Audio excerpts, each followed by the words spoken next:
अस्सलाम वालेकुम स्टूडेंट्स। उम्मीद है आप सब खैरियत से होंगे।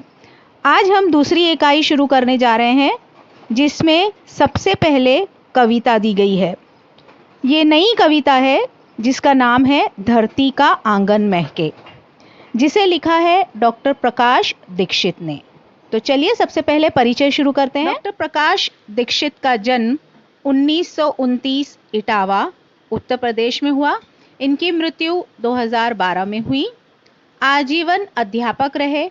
डॉक्टर दीक्षित जी अर्चना, मणिप्रभा, ज्ञान अर्जुन आदि पत्रिकाओं के संपादक रहे। पत्रिकाओं यानी कि मैगजीन्स, और संपादक यानी एडिटर, मैगजीन्स के एडिटर रहे। अमर उजाला समाचार पत्र में पत्रकारिता भी की। पत्रकारिता यानी कि इन्होंने न्यूज़पेपर में भी लिखा है।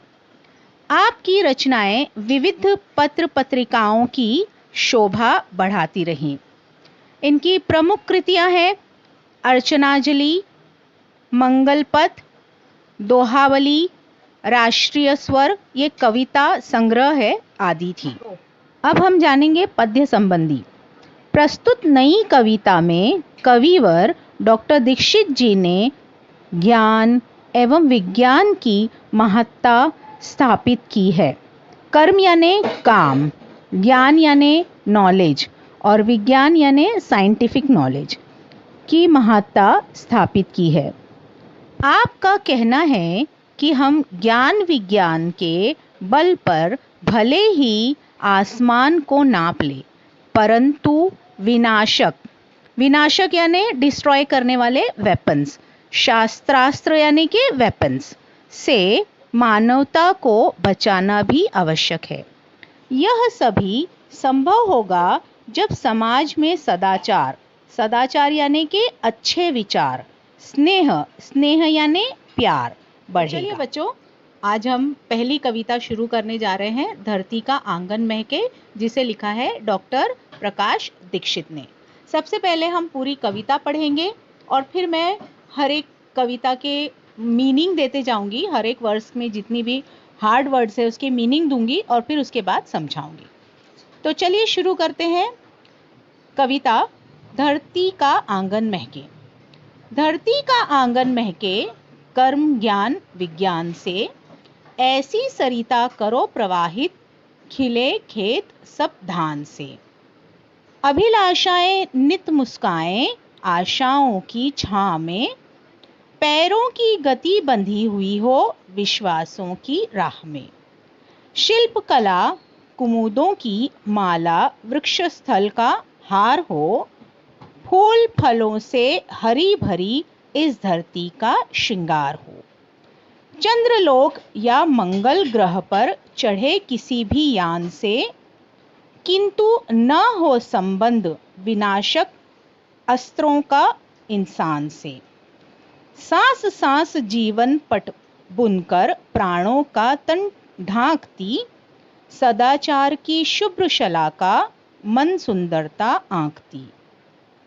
प्रतिभा का पैमाना मेघा की ऊंचाई नापता, मानव का मीटर बंद मन की गहराई नापता।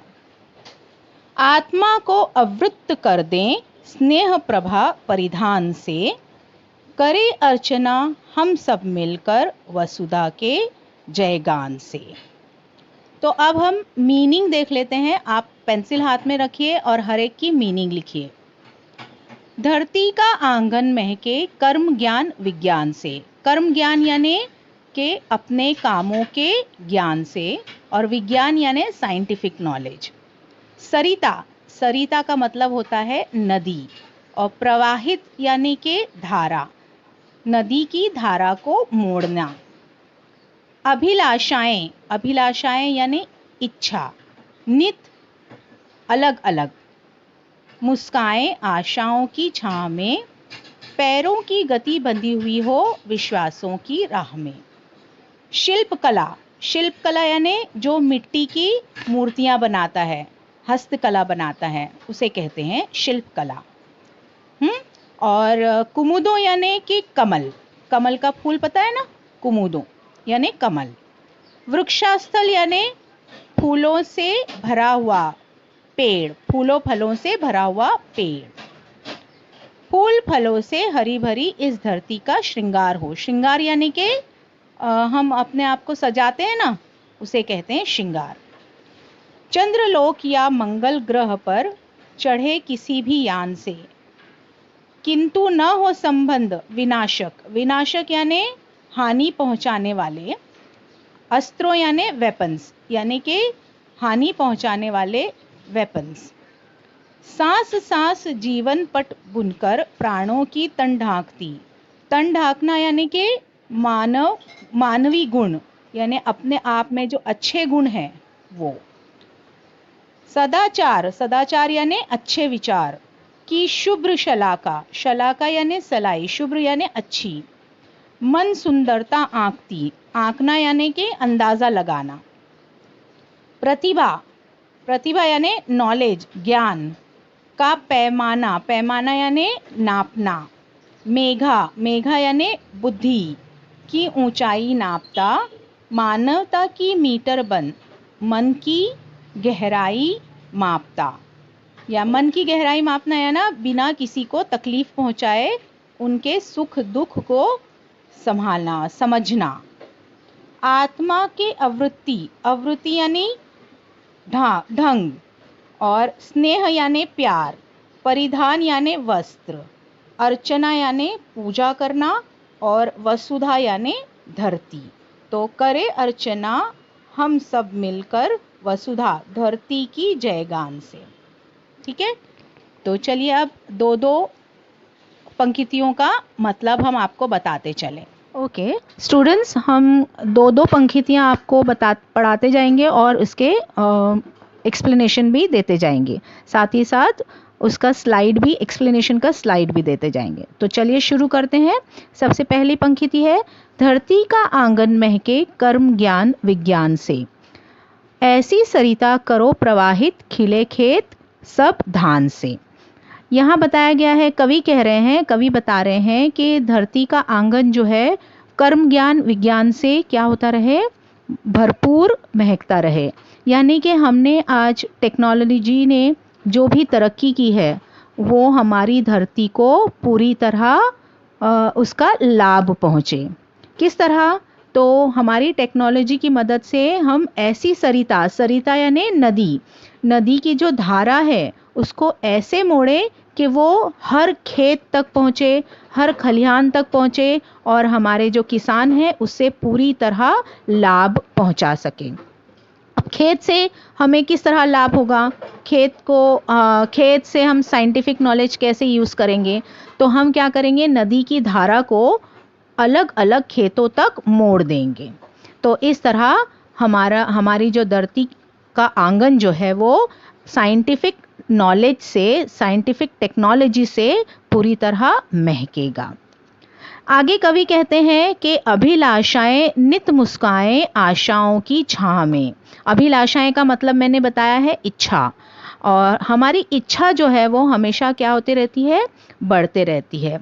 और हमारी इच्छाओं की जो आशाएं हैं वो हमेशा क्या होती रहती हैं, आगे अलग अलग तरीके से बढ़ते रहती हैं।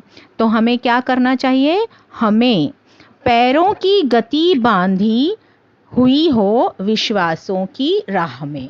कवि कहते हैं कि मनुष्य जो आशा करता है, जो भी उसकी अभिलाषाएं इच्छाएं होती है वह सभी पूर्ण हो, परंतु मनुष्य, इंसान जो है सदा क्या रहे, हमेशा अपने आप पर विश्वास बनाए रखे, एक दूसरे का सहारा बने। एक दूसरे पर विश्वास अगर हो तभी हम एक दूसरे पर भरोसा कर सकते हैं, और कोई भी काम एक दूसरे पर भरोसा करके, विश्वास करके ही हम आगे बढ़ा सकते हैं। हम एक दूसरे पर भरोसा करेंगे, विश्वास करेंगे, तभी हमारी सारी आशाएं जो है वो पूर्ण हो जाएंगी। ठीक है छात्रों, इन पंक्तियों का अर्थ मैंने लिखा है, उसे मैं पढ़कर सुना देती हूँ। आप चाहिए तो इस स्लाइड को पॉज करके पढ़ सकते हैं। कवि कहते हैं कि संपूर्ण पृथ्वी का आंगन विज्ञान से महके। इसका मतलब अर्थात विज्ञान से होने वाली प्रगति का लाभ पूरी धरा यानी धरती को मिले। नदियों की धारा इस प्रकार मोड़ दो कि हर खेत अनाज की भरपूर फसल उत्पन्न कर सके। दूसरी पंक्ति का मतलब है, मनुष्य जो आशा करे, जो भी उसकी अभिलाषाएं हों, वे सभी पूर्ण हों, परंतु मनुष्य सदा विश्वसनीय बना रहे। शिल्पकला कुमुदों की माला, वृक्ष स्थल का हार हो, फूल फलों से हरी भरी इस धरती का श्रृंगार हो। शिल्पकला का मैंने मतलब बताया है कि मिट्टी से बनाने वाला, और कुमुदों यानी कमल। तो मिट्टी से बनाने वाला शिल्पकार जब सादी मिट्टी को खूबसूरत मूर्ति में तब्दील कर सकता है, बिल्कुल उसी तरह जिस तरह कमल खूबसूरत नजर आता है। कमल की खूबसूरती की वजह से कमल को क्या कहा गया है? हमारा राष्ट्रीय फूल कहा गया है ना।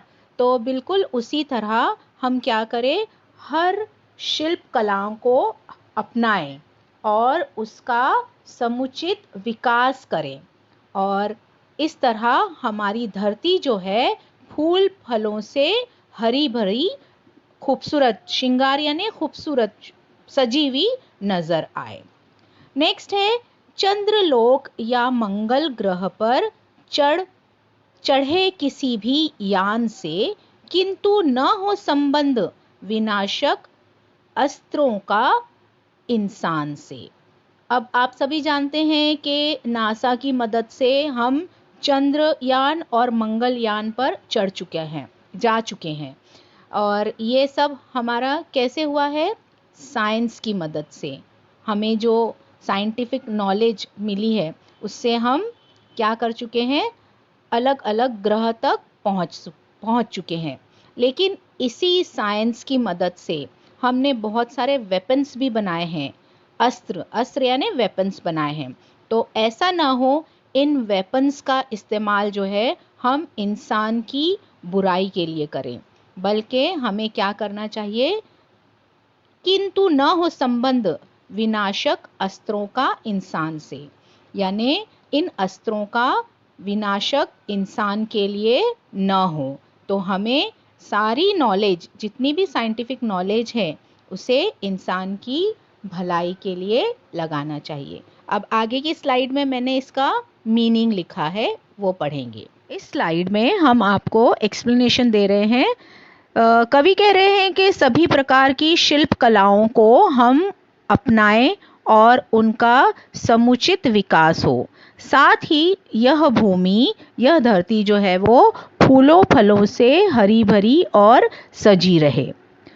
कवि आगे बताते हैं आगे की पंक्ति में कि विज्ञान की निरंतर प्रगति हो, मनुष्य अपने बनाए किसी भी अंतरिक्ष यान से चंद्र ग्रह और मंगल ग्रह पर सफलतापूर्वक पहुंचे, परंतु इंसान विज्ञान का प्रयोग विध्वंसकारी शस्त्रों यानी कि ऐसे वेपन्स का इस्तेमाल न करे या न बनाए जिससे इंसानियत के निर्माण को धक्का पहुंचे।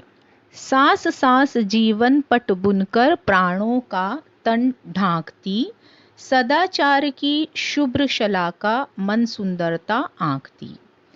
इंसान की सांस जो है वो हमेशा कैसे चलती रहती है? हमेशा जीवन में किस तरह होती रहती है?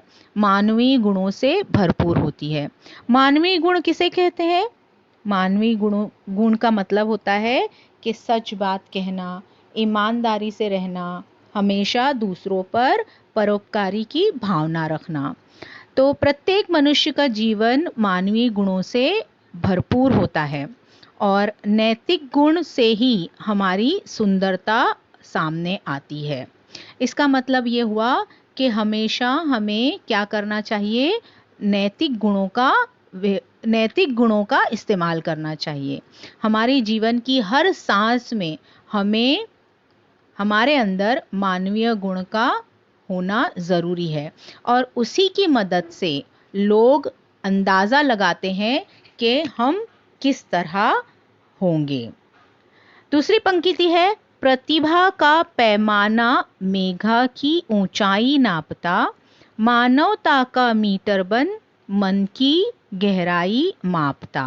प्रतिभा यानी कि नॉलेज, ज्ञान, और पैमाना का मतलब मैंने बताया है मापदंड यानी नापतोल करना, और मेघा का मतलब मैंने बताया है बुद्धि।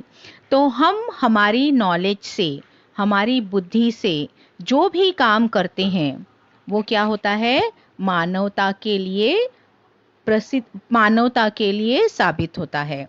हमारी प्रतिभा, हमारी बुद्धि और हमारा मानवीय व्यवहार मैंने पहले ही बताया, अच्छा व्यवहार हमारे चरित्र की परिचय होता है, हमारे चरित्र को नापता है। मन की गहराई मापना यानी कि हम सामने वाले से जिस तरीके से व्यवहार करते हैं, जिस तरीके से उन्हें अच्छे गुणों का प्रतीत करते हैं, अच्छे गुण दिखाते हैं, तो वो हमारी चरित्र को, हम कैसे हैं उसको वो क्या करता है, नापता है। कवि कहते हैं कि प्रत्येक मनुष्य का जीवन मानवीय गुणों जैसे सदाचार, पवित्रता आदि से परिपूर्ण हो। नैतिक गुण ही हमारी सुंदरता के परिचायक हों। हमारी प्रतिभा, हमारी मेघा अर्थात बुद्धि और हमारा मानवीय व्यवहार हमारे चरित्र की परिचायक हैं। आखिरी पंक्ति है, आत्मा को आवृत्त कर दें स्नेह प्रभा परिधान से, करे अर्चना हम सब मिलकर वसुधा के जयगान से। कवि कहते हैं कि हमें क्या करना चाहिए, हमारी आत्मा को, यहाँ पर आवृत्त का मतलब मैंने बताया हुआ ढका हुआ, स्नेह यानी प्यार और परिधान यानी वस्त्र, हमें हमारी आत्मा को स्नेह से भरपूर रखना चाहिए। हमें सबके प्रति व्यवहार जो है वो स्नेहपूर्ण करना चाहिए। हमारी आत्मा भी कैसी होनी चाहिए, स्नेहपूर्ण होनी चाहिए, यानी सबों से हम अच्छे से, प्यार से, मोहब्बत से बातें करें। और इस तरह हम क्या करना चाहिए, हम सबको मिलकर अपनी धरती के प्रति प्रार्थना करनी चाहिए, उसकी अर्चना करनी चाहिए। इसका एक्सप्लेनेशन मैं अगली स्लाइड में दे रही हूँ। कवि आखिरी पंक्ति में ये कहते हैं कि हमें सबके प्रति हमारा जो व्यवहार है वो स्नेहपूर्ण होना चाहिए। हमारी आत्मा स्नेह रूपी, स्नेह से भरी होनी चाहिए। हम सब मिलकर इस रत्न का, इस धरती का गुणगान करें और उसकी अर्चना करें। तो विद्यार्थियों, यहाँ पर हमारी ये कविता डॉक्टर प्रकाश दीक्षित की धरती का आंगन महके फिनिश होती है। इसका असाइनमेंट मैं दे रही हूँ और इसके क्वेश्चन आंसर्स जो है वो आपको कल मिल जाएंगे। तो अल्लाह हाफिज़।